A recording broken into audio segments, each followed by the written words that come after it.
So chapter 6 is about that super important book that we talked about in our Zoom meeting, the Bible. And in your book, it talks about how the Bible is split into two parts. There's the Old Testament, which are stories about people and about God before Jesus lived. Remember, we talked about Adam and Eve and creation. Those stories were in the Old Testament. Those are like the first stories in the Bible.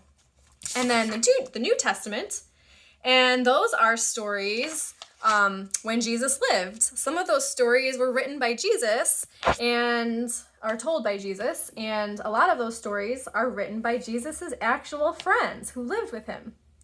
So the Bible, if you look at an adult book, is a really thick book with super thin pages. It's a really big book full of tons of different stories. You might have heard of some of the people in the Old Testament. If you've ever heard the story of Noah and Noah's Ark, that's an Old Testament story. There's also a man named Moses who is important in the Old Testament, and there's actually a movie. So a lot of Bible stories have been turned into songs and movies, and there's a movie about Moses called The Prince of Egypt. So maybe you've seen that movie, but if you haven't, that's a really great one to watch to learn some stories in the Bible in a fun way, and it has some really good music, so I would recommend it.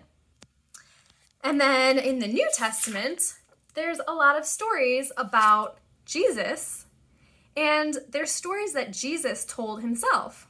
And a lot of the stories Jesus told are called parables. And a parable just means it's a story that Jesus was trying to tell us to explain something to us or to teach us something.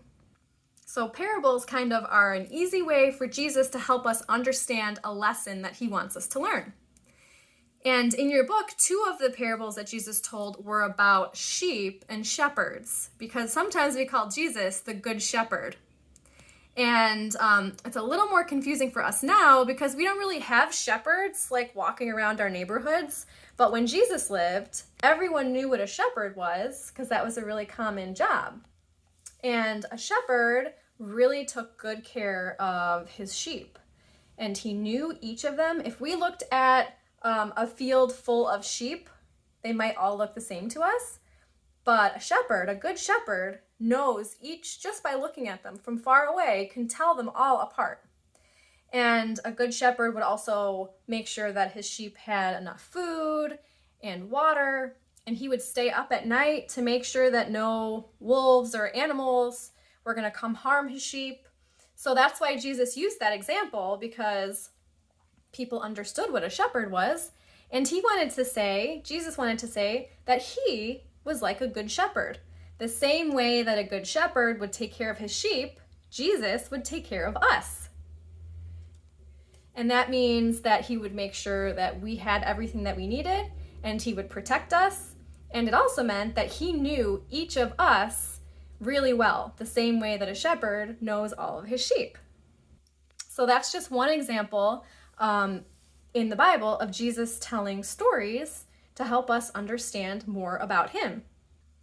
Okay, so if you guys have a Bible at home or a kid's Bible, I would challenge you guys to try to read a story this week from the Bible, maybe a story you haven't read before, or maybe reread one of your favorite Bible stories.